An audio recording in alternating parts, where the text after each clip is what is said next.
set up this Clay Travis thing, because I don't know who this guy is. Okay. So Clay Travis is a right-wing sports commentator who, gets called in. He has his own... Was this guy on Survivor? Or I get confused with another Fox guy that was on Survivor. I think you're confusing him with another guy. Yeah, I don't think he was on Survivor. I'm not sure. He started his own right-wing sports commentary website. No, not Barstool Sports. The less successful one, Outkick. And it's like a sports vertical for Fox, basically. Yeah. Or was. Now it's its own thing. He went on Sean Hannity to talk about what's happening in the WNBA because, as you know, Sam, the right has been concerned about the sanctity of women's sports for decades. Wait, that was just because when they wanted to demonize trans people and use it as a wedge issue. And now they have another way to exploit women's sports for a wedge issue. It's a way to make it about race. So this is talking about Caitlin Clark, who's like this rookie phenomenon for her phenomenal three-point shooting. Yep. She broke records at Iowa and came into the league as kind of undersized, and there are a lot of women who are older, who have more muscle mass. So she's been having an up and down rookie year on a pretty poor Indiana Fever team, getting pushed around, sometimes aggressively so. And it's caused a lot of weird white knight saviors and usually white men in sports media to come out and very aggressively back her, none of which she has asked for, by the way. But it's becoming like the Tebow crowd that was so obsessed with him as God's savior to stop all abortions while he was in the NFL, although she's actually talented, unlike Tebow. It's that same crowd backing her, and he's heading this up on Fox. Here's the reality. Tommy's right. It's not just race, though. It's also sexuality. Caitlin Clark is a white heterosexual woman in a black lesbian league, and they resent and are jealous of all of the attention and the shoe deal that she got. And instead of recognizing the truth, which is pause it for 1 second. Athlete to people. Emma, you follow sports far more religiously than I do. Is there a dynamic in sports where when a rookie comes in, if they've gotten a lot of contracts, it's quite possible that veterans in the league are like, we're going to make you earn that, those shoe deals or whatever, because you come in here, you think you're so great, and we're gonna put you in your place. When that happens, is it usually because all of, let's say, in the NFL maybe, or in the NBA, or even I would imagine in baseball on some level, or hockey, is it because all the members of the team are gay? And when the new rookie comes in, that rookie is straight, and they're like, we're all gay, and you're straight, and that's why we're going to do this. That's why we resent you.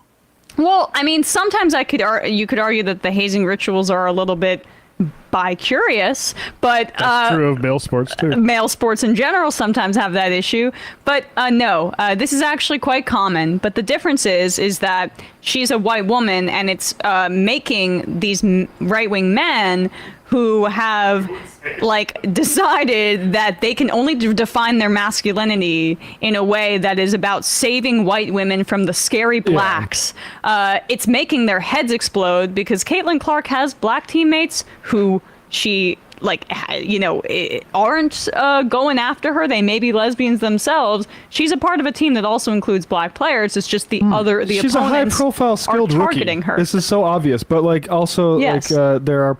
Yeah, I mean, there are straight WNBA players, probably about half of the league, maybe even why? 70%. It's amazing how not only does the race, but also the sexuality of the players would factor into why they don't like her. Because a guy like Clay Travis isn't going to watch something unless he can erotically fantasize about it. Well, that's their whole approach to women's basketball, but we'll continue. Caitlin Clark is a white heterosexual woman in a black lesbian league, and they resent and are jealous of all of the attention and the shoe deal that she got.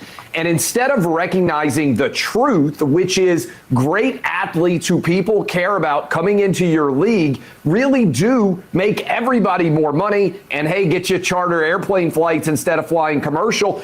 remember when Tiger Woods came into golf? He took golf to an entirely different level. And even if he didn't win a tournament, every golfer in that tournament made a lot more money. This doesn't really exist, Sean, in men's sports. One second. I remember when Tiger Woods came into golf, and everyone was normal. Incredibly, and I don't follow golf. In fact, the only time I started to watch golf was when Tiger Woods started to play, because he was so amazing. Well, that's the point, but in a different, yeah, right. If you want to use an example of people having an issue with the race of somebody who came into a sport, you could really not do much better. Well, I guess there's baseball. You could find baseball. Yeah, or like Serena Williams. Serena Williams. Tennis. Or tennis. Right. But aside from those three sports, the next one would be golf. Because when Tiger Woods came into golf, it took 2 years before you stopped hearing I don't like what he's doing with the game, and I think there was still a country club or two that where they had a tournament where they had to bend the rules to allow the black guy in. I mean, what an incredibly poor choice of an example. Well, we use that example to make exactly this point. On Monday on ESPN, responding to this stupid controversy, the more apt example is Serena Williams, who changed the women's game of tennis forever, and her entire career was met with the most virulent racism, criticism of her competitiveness, criticism of her outfits, criticism of her dealing with the officials, criticism of her aggressiveness, criticism of her playing style. I mean, going on and on and on. And it is true. She's a spark to the WNBA, a league that had been treated as a joke and a punchline by guys like Clay Travis and other sports commentators up until this particular point. But now that they can make it into some sort of racial animus issue or reverse white racism, then they decide to weigh in. She has benefited from her whiteness 100% and her marketability in that way. That's part of why she is getting those shoe deals. And that's part of also why she's getting outsized attention, because other veterans in the league are going to say, earn your stripes, which is exactly the same across all other sports. But the difference now is it triggers this white savior complex that the right engages in. But the men have no idea what women's basketball looked like before this, which is why they're shocked when there's any sort of physicality or hip checking, and all that. The clip going around of Collins getting checked, that's a flagrant foul, of course. It was a very chippy game. There's a whole bunch of clips. Clark, yeah.